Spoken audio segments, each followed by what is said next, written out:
ఉంటాడు. అందు గురించి కామము గలవానికి వాయువి వరుస మానము లజ్జ సిగ్గు అనేది ఉండదు.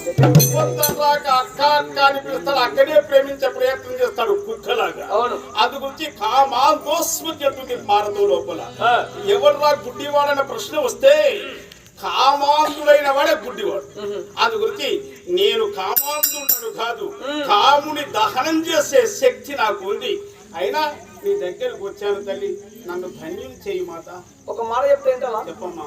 కత్తికి సిలుం పడితే ఏం చేస్తారో తెలుసా? కొలులో పెట్టి ఎర్రగా కాల్సి సమ్మెడ దెబ్బలు కొడితే సిలుం పోయి పదులు కొత్తది. అట్టుగా నీకు కూడా కొద్దిగా సిలుం పట్టింది, సమ్మెడ దెబ్బలు కావాలిగా వస్తుంది. మంచిగా చెప్తున్నారు. ఇనుమును కాలబెట్టినప్పుడే అంగుతుంది, కాలకపోతే అంగదు. కొందరికి అనుభవం రావాలన్నా, అనుభూతి కలగాలన్నా, సంస్కారం రావాలన్నా, సంప్రదాయం తెలియాలన్నా సత్పుణ్య పురుషుల సావాసం చేయాలి, లేకపోతే గ్రంథ పఠనమైన చేయాలి. అందు గురించి కళాకారుడితో కళాకారుడు శోభ చేస్తే ఆయనకు రాగం రాకపోయినా ఆయన తీరంగా వీడు మూలుగుతాడు. అందుకే మంచి వారి స్నేహం చేసేవాడు మల్లెపూల దండకు నోచుకుంటాడు, చెడు పనులు చేయవాడు ఎక్కడికి వెళ్ళి చెప్పు దెబ్బలేకే నోచుకుంటాడు. అమ్మా అని పిలవండి, నీళ్లు పోసే వాళ్ళు పాలు పోస్తారు, వారి అని పిలవండి అగబెట్టి తంటారు. అందుకే జీవగ్రే వర్ధతే లక్ష్మి, జీవగ్రే బంధన ప్రాప్తి, జీవగ్రే మరణం ధ్రువమని శాస్త్రం చెప్తాది. ఈ నాలుక ఒక్కటి మంచిదైతే ఊళ్ళే వాళ్ళందరూ చుట్టాలు గమ్మంటే అవుతారు. ఈ నాలుక ఒకటే మంచిదైతే ఊళ్ళే బంగ్లాలు కట్టుకోవచ్చు, భవంతులు కట్టుకోవచ్చు. ఈ నాలుక ఒకటే మంచిదైతే, ఈ నాలుక చెడు మాటలు మాట్లాడితే ఇక్కడనే తనుల పడవచ్చు, ప్రాణం పోగొట్టుకోవచ్చు, చేతికి బేడీలు పెట్టుకొని జైల్లో కూకోవచ్చు. అందుకే అన్నారు, ఈ నాలుకను జయించిన వాడే నరలోకం జయించాలి. భగవద్గీతలో ఒక మాట చెప్తారు, 2 ఇంద్రియాలను అదుపులో పెట్టుకో. మనిషికి 5 ఇంద్రియాలు ఉంటాయి.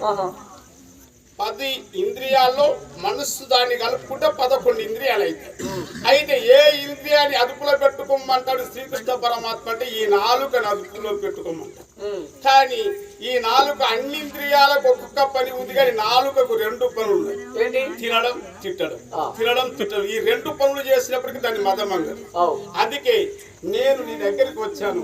సింహ చాపాల్యం కలిగి చాప పిల్ల ఏ విధంగా సింహ చాపాల్యానికి గుర్తు ఏది అంటే శంకర భాష్యంలో చెప్తాడు శంకరాచార్యుడు. శపలానికి ఏంటంటే చాప, అది ఏం చేస్తుందో తెలుసా? ఆ చేపను పట్టేవాడు ఎర్రను గుచ్చి, గాలానికి ఎర్రను గుచ్చి నీటిలో వేస్తాడు. అది నీటిలో ఉన్న దాని దుంప దగ్గర నీటిలో ఉండక ఎర్ర కాశపడి వస్తుంది. గాలం ఉన్న సంగతి దానికి తెలియదు, ఎర్రను పొడుస్తుంటుంది. పొడుస్తుంటే అదేమంటుంది, వస్తావు పోతావు నా కోసం, వచ్చి కూకున్నాడు నీ కోసం, సగం జంపుంచను నీ కోసం, పూర్తిగా తెచ్చేవు నా కోసం. అలాగనే ఎర్రకు ఆశపడి చాప ఏ విధంగా ఒడ్డు మీద పడి ప్రాణం పోగొట్టుకుంటాదో, ఈ ప్రపంచంలో సుఖముంది అనుకునేవాడు పతనమవుతాడు, భగవంతుని పొందలేడు. అందుకే అరిస్టాటిల్ వర్గములు చదివించిన వాడే భగవంతుని పొందుతాడని భగవద్గీత ప్రబోధన. అందు గురించి నాకు శాస్త్రం తెలుసు, కానీ ఏం తెలిసి అన్ని తెలిసి ఆగమైపోతాను. అందుకే ఎన్ని తెలిసిన లాభం, గుణం పాటలేదు.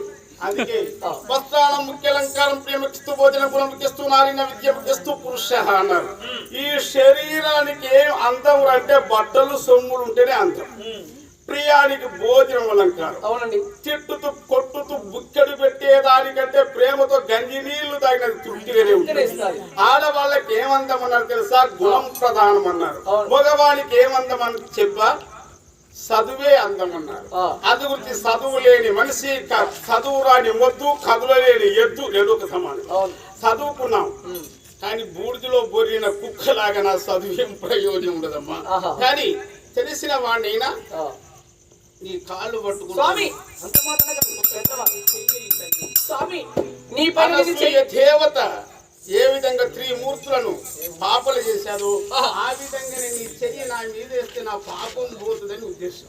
పాపం పోవడానికి ఇంత ప్రాధేయపడుతున్నావా? నీ పైన నేను చెయ్యి వేయలేక కాదు స్వామి. నా యొక్క నెపము, నా ధర్మం ఏంటో తెలుసా? నా మొగానికి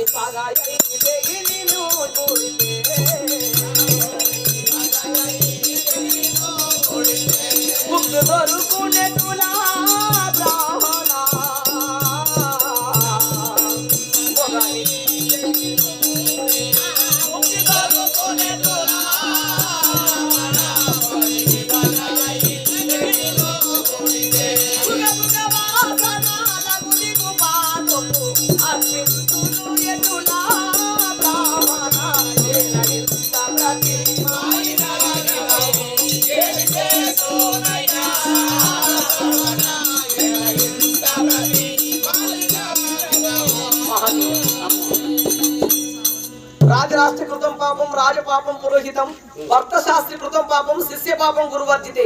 రాజ్యంలోన ప్రజలు తప్పు చేస్తే ఆ పాపం రాజుకు తగులుతాది. బడిలోన పిల్లలు తప్పు చేస్తే ఆ పాపం పంతులకు తగులుతాది. ఇంటిలోన భర్తకు తెలియకుండా భార్య తప్పు చేసినట్లయితే ఆ పాపం భర్తకే తగులుతాది. అందుగురించి నా భర్తకు తెలియకుండా నీవు చెప్పిన మాట నేను విన్నట్లయితే ఆ పాపం నా భర్తకు సంభవిస్తుంది. కాబట్టి అపము శుభము తెలియని నా భర్తకు ఈ పాపాన్ని అంటకట్టలేను. నీవు కోరిన కోరిక నేను తీర్చలేను. ఆడదాని శరీరం మగవాని స్వాధీనం.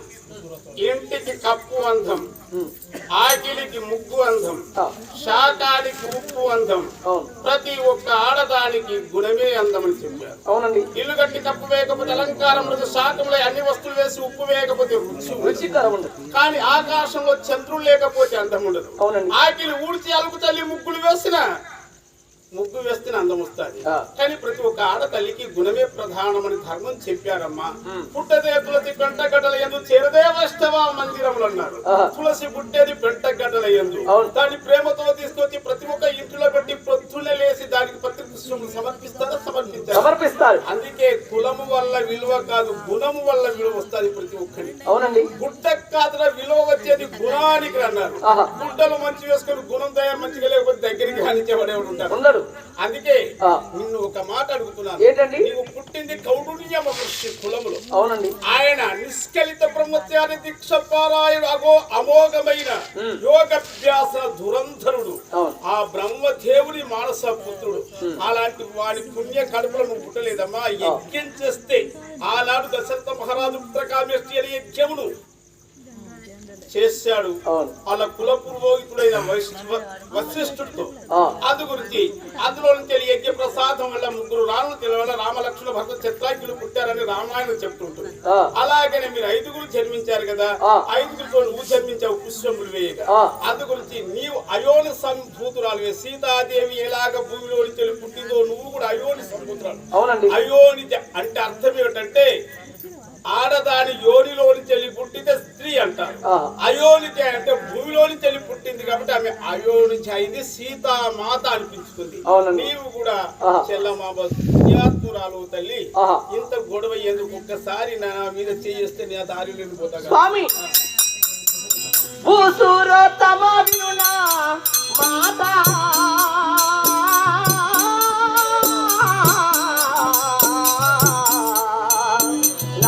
ప్రాణనాథుడు వచ్చే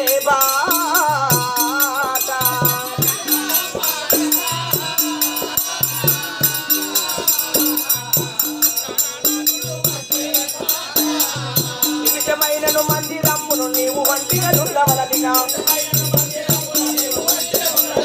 నిమిషమైనను మందిరమ్మును నీవు వంటిగా నుండవలదిగా.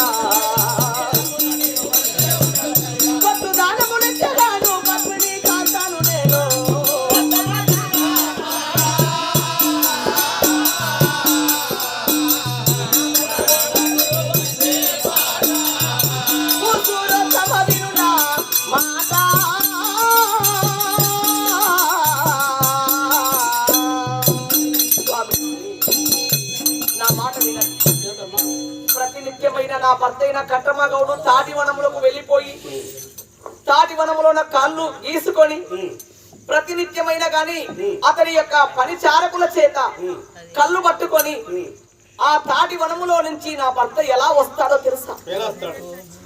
మన చుట్టూ ముస్తాడు గట్టి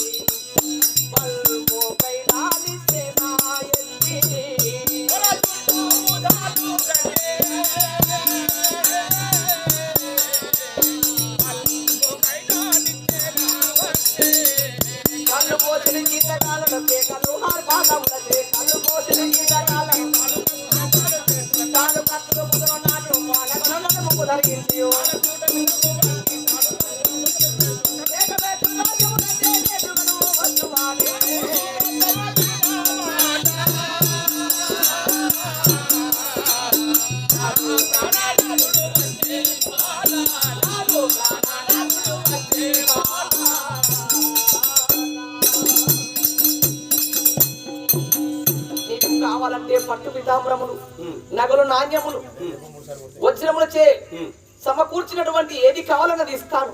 కానీ ఇలా నా పైన చెయ్యి వేయమని ఆ మాట నీ నోట రాకూడదండి. నా భర్త అయిన అలనాడు రాక్షసుల్ని చంపిన మహాబలాఢ్యుడు. ఒకవేళ నువ్వు నాతో ఉండంగా, నాతో మాట్లాడంగా నా భర్త చూశాడంటే నీ ప్రాణం తీస్తాడు. నువ్వు చచ్చిపోయినట్లయితే నా గౌడ కోటకి అపకీర్తి. గౌడ కులములోన, గౌడ వంశములోన ఒక బ్రాహ్మణోత్తముని చంపారని జన్మ జన్మ తరంతరంలో కూడా పేరు ప్రఖ్యాతి పోతుంది. కాబట్టి నా మాట విని వెళ్ళిపోండి స్వామి. ఏకోపి గుణవాన్ పుత్రుడు నిర్గణ అన్నారు. 1000 చుక్కల కన్నా ఒక చంద్రుడు శ్రేష్ఠుడు. గుణ విహీనులైన 10 మంది కొడుకులు గనే దానికంటే గుణవంతుడైన ఒక కొడుకును గడ మేలు. అవునండి. అక్కడికి వచ్చి ఆవు పాలు గంటెడైనా చాలు, అక్కడకు రాని కుక్క పాలు కుండెడు తెచ్చుకుంటే ప్రయోజనం లేదు. 100 అపండితులు మెచ్చుకునే దానికన్నా ఒక పండితుడు మెచ్చుకుంటే చాలు ఉంటుంది శాస్త్రం. అవునండి. అందు గురించి నీవు చాలా సుగుణవంతురాలు.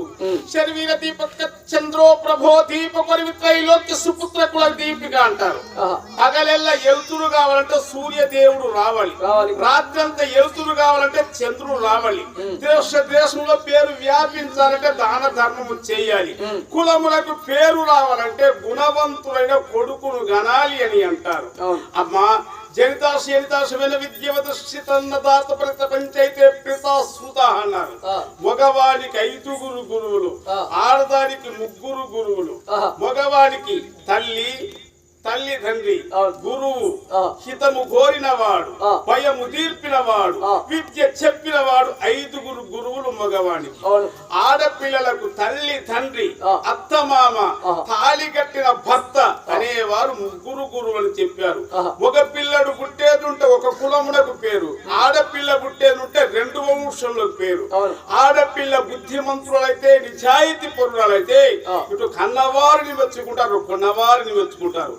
ఆడదే దిగజారిపోతే కన్నవానికి అవమానమే, తాళి కట్టిన వారికి కూడా పరాపడి. అవునండి. నీవు 2 కులములకు పేరు తీసుకువచ్చే తల్లివమ్మ. అందుకే నేను నీకు ఒక తండ్రి లాంటి వాడిని, వయస్సు మీద పడ్డ ముసలి వాడిని, గడగడ వణుకుతూ నీ దగ్గరికి వచ్చాను. తినానికి శరీరం క్షీణించిపోతుంది కాబట్టి ఒక్కసారి నా మీద చేయి చూడమ్మా. ఇలాంటి ఊరిలో ఒక యువకులందరూ కలిశారు. హరికథ చెప్పించాలి అని ఒక తెలిసిన వాడిని తీసుకొచ్చారు. ఆయన అన్నాడు, నేను ఒక రాత్రి కథ చెప్తే 10,000, నువ్వెన్ని కథలు చెప్పించుకున్నా 10,000కు తక్కువ తీసుకుని అన్నాడు. సరే మాకు 3 కథలు చెప్పమన్నారు. సరే 30,000 మాట్లాడుకున్నారు. ఇలాగ రంగరంగ వైభవంగా ఇలాంటి వేదిక వేశారు. అయ్యగారు వచ్చారు, చిత్తలు బట్టి శ్రీమత్ రమారమణ గోవింద అన్నారు. వేలాది ప్రేక్షకులు కూర్చున్నారు. ఆయన ఒక్క మాట అన్నాడు, నేను చెప్పే కథ మీకు తెలుసునా అన్నాడు. ఇది చూచే వాళ్ళు అన్నారు, మాకు తెలియదు అన్నాడు. తెలియని వానికి నేనేం చెప్పాలని సపరేట్ లేచిపోయాను. మళ్ళీ ఒక రాత్రి అయింది, 2వ రాత్రి మళ్ళీ ఆయన అన్నాడు, శ్రీమద్ రామారమణ గోవిందో అని కథలు మొదలుపెట్టాడు. మరి నేను చెప్పే కథ మీకు అర్థమవుతుందంటే మా నువ్వు కథే మొదలు పెట్టేది ఏడుకెళ్ళి అర్థమవుతుంది అనుకున్నారు. అది గురించి మాకు తెలియదని వీళ్ళు అన్నారు.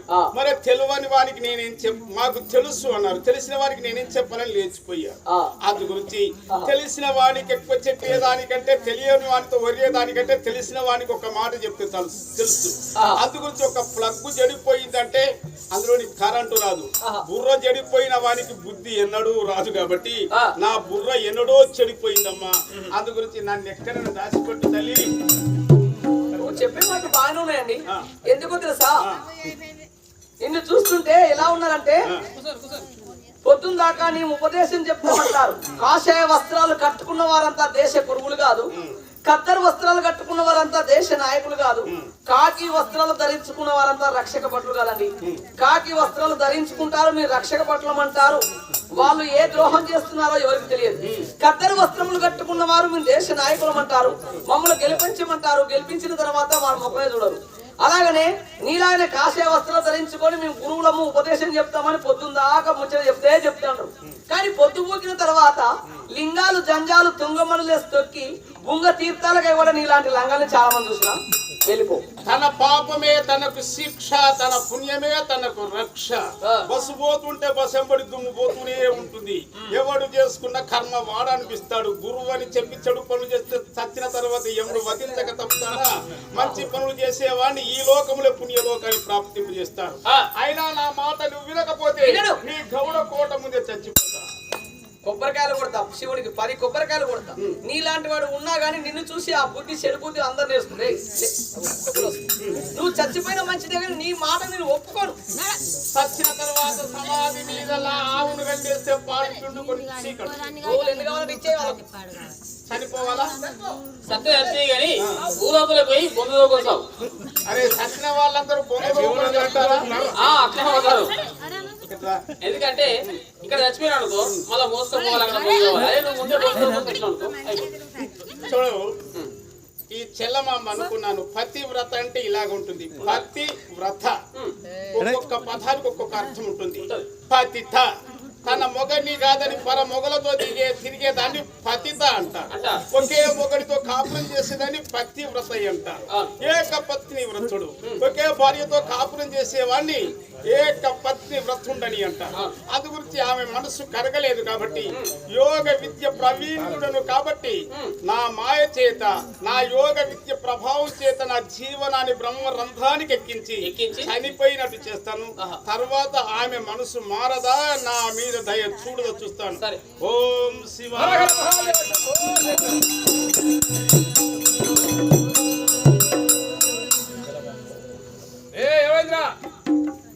రామనోత్తముడు చచ్చిపోయిందా? చచ్చిపోయిండు. గౌడ కోటలో పడి చచ్చిపోయిందా? ఒకసారి దాతుడు పరీక్ష. ఈ బ్రాహ్మణోత్తముడు చనిపోయి కూడా జై కాంగ్రెస్ చేతి గుర్తుకే మన ఓటు అంటాడు. కమల పువ్వుకే మన ఓటు అంటాడు. బీజేపీ జై బీజేపీ అంటాడు. మళ్ళా కేసీఆర్ సారే రావాలంటాడు. అంటే ఒకటేసారి గిన్ని ఓట్లేస్తా ఊరిండా పీరీల పండుగ. పీరీల పండుగ ఇయ్యాలి. నాకేమో పీరుల పండుగ. ఏమిరా ఏమో బాధపడతానో మాట్లాడతా ఎవరితోని? బ్రాహ్మణోత్తముడు సచ్చపోయిండమ్మా. ఆయన ధాతు పరీక్ష చేసిన. అయ్యో మన ఊళ్ళే నడి అనవల్ల కాడ కొట్టుకుంటాను. ఆయన నడి అనవల్ల కాడ చూసావా? చూసిన. అయినా లాభం లేదురా. బ్రాహ్మణోత్తముడు చనిపోయాడంటే నేను ఏదో అపహాస్యం అనుకున్నానే గాని నిజముగా ప్రాణాలు కోల్పోయాడే. మరి ఇలా బ్రాహ్మణోత్తముడు చనిపోయాడంటే అందరూ చూసి ఈ చెల్లమంబ కొట్టి చంపాదో తిట్టి చంపాదో అనుకుంటారు. కాబట్టి ఈ అపనింద మనకు రాకోకుండా ఉండాలంటే ఏం చేద్దామమ్మా? మన ఇంట్లో రాతలింగాకారం ఉన్నది శివుడు. అక్కడికి వెళ్ళిపోయి ఆ శివుడు వేడుకుందాం. ఓం నమ శివాయ నమః. పరమ పురుషాయ నమః.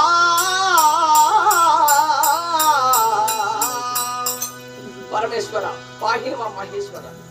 నంది వాహన నాగభూషణ మేల మిగిలావా మేల మరిచావా. నంది వాహన నాగభూషణ మేల మిగిలావా మేల మరిచావా. ఆది దేవుడవు నీ మనసే అర్ధనాదాలు చేశామే. ఆది దేవుడవు నీ మనసే మరువని వరములు ఇమ్మంటూ మదిలో నిన్నే వేడామే. మదిలో నిన్నే వేడామే. ఇలవేలుపుగా కొలిచామే. ఇంటిలో లింగముంచామే. నేల నిరావా మమ్మేల మరిచావా.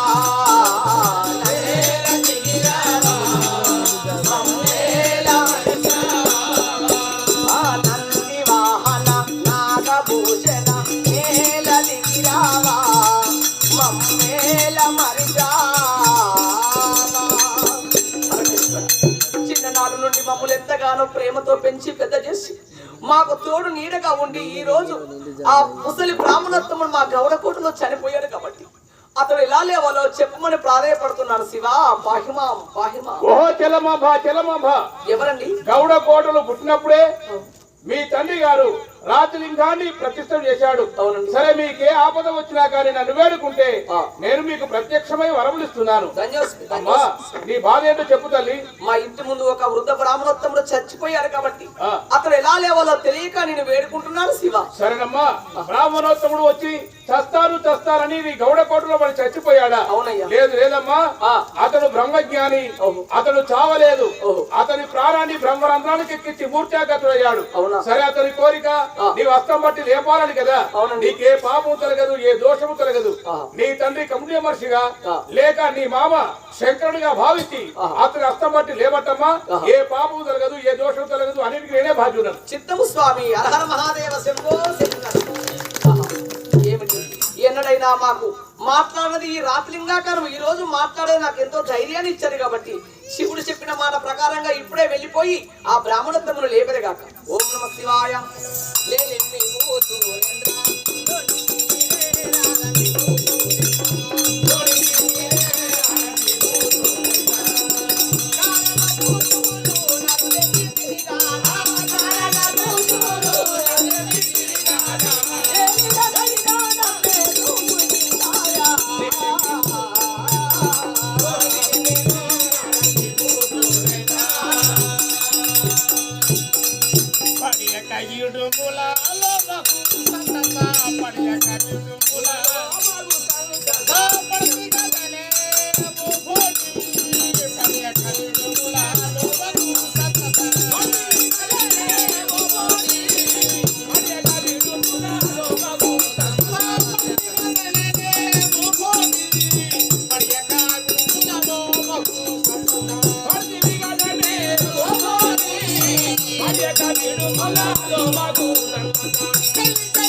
ఎప్పుడైతే నీ హస్తము నా శరీరం మీద ప్రయోగం చేశామో అప్పుడే మృతి చెందిన వాడిని శృతికి వచ్చాను తల్లి.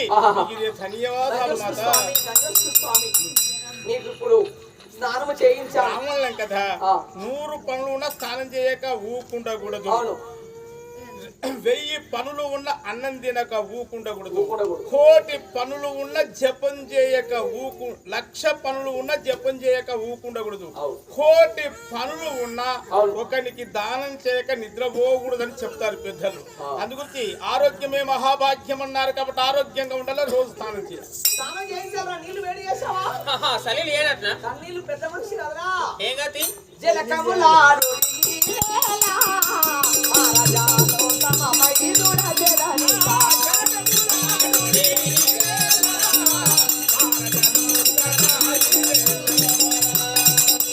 వసురాంగా ఈశుని వలెనున్నవు దొరికి చెలించే.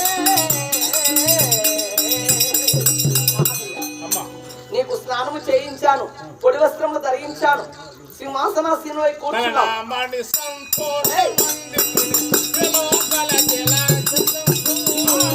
నామాని సంతోషమాయలే లోపల నిత్యములే కలిగే శంకరు కరుణాలపై కలిగే శంకరు కరుణాలపై కరుణామయలే గోలాది నామాని సంతోషమాయలే. అమ్మ ఎప్పుడైతే స్నానం చేయించావో సరే ఆకలి వేస్తుందమ్మా అన్నం పెట్టు.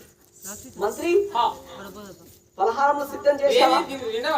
పప్పు పలహారములు. ఊసురవర పలహారమున తగెదా, కొంచెము తోడు తాబో చేయు. ఊసురవర పలహారమున తగెదా, కొంచెము తోడు తాబో చేయు. వసురాంగా ఈశుని వలెనున్నవు దోషిలో చెలించే.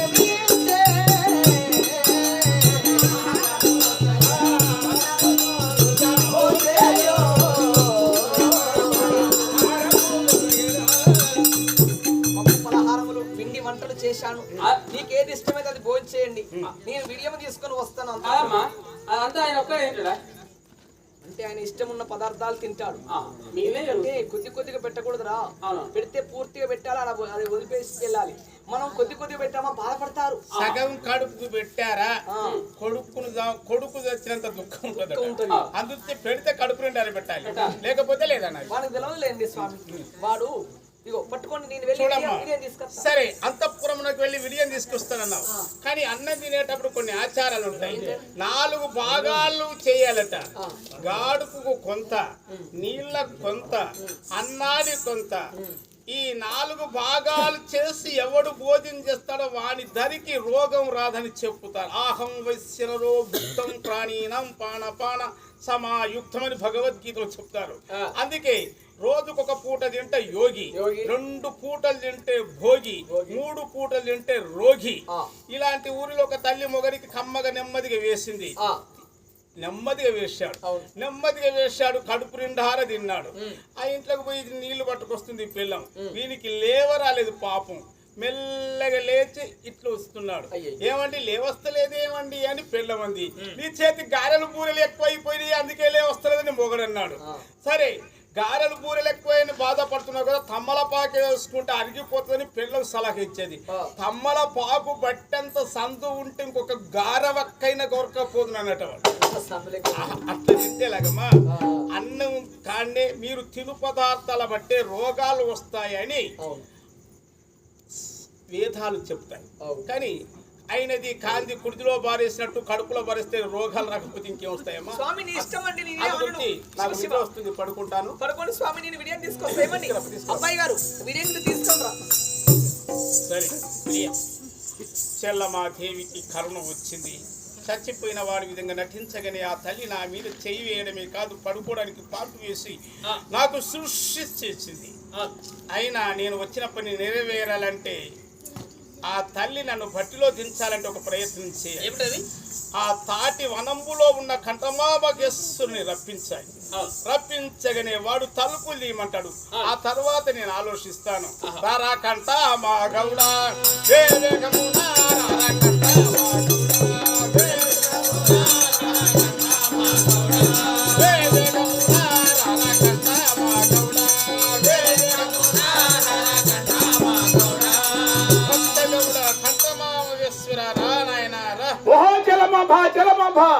చాలా చేపైందమ్మా. నేను తర్వాత కడ ఉన్నాను. తలుపు తీయమ్మా, తలుపు తీ. తలుపులు తీయవే బొమ్మ, చాలా బరువు చేవతి తీనమ్మా. తలుపులు తీయవే బొమ్మ,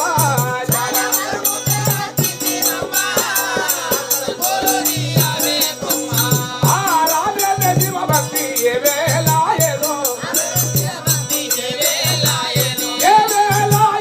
కొత్త వచ్చినది. తలుపులు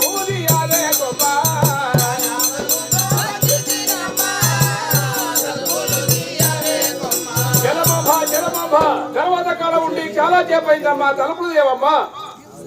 కావాడి బరువు చేయలేను, చాలా కలపాయి వచ్చి చూడు. కావాడి బరువు చేయలేడు,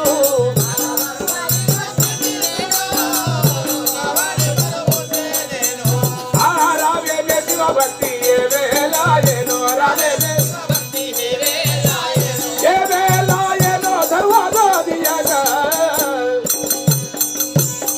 ఇంత ప్రత్యేకను ఇది ఏమి నిద్ర కాంతలేమని గర్జించి పలుక విని గుండె జల్లు మన విప్రుండు లేవా. ఓ చలమాంబ చలమాంబ. ఆ చెల్లమాదేవి ఎక్కడ నిద్రించారా? అంటే మీరు బాగా తిన్న తర్వాత ఈ పాన్పు మొత్తం మీకే అయింది సంతం. అందుగురించి అక్కడ ఇక్కడ కూర్చుందాం అన్నా జాగా లేదు మాకు. అందు గురించి చెల్లమాంబ ఆగదిలో పడుతుంది, బయట పడుతుంది. వెళ్ళి పిలుస్తాను. ఎవరో వచ్చి తలుపులు తీయమంటున్నారు. తల్లి చెల్లమాదేవి, అమ్మ మాట్లాడవే బంగారు బొమ్మ, నీ మాట వినాలని ఉంది సుమ్మ. నేను నీ ఇంటికి నమ్మి వచ్చి తినమ్మ. లెమ్మివో చెల్లమాంబరో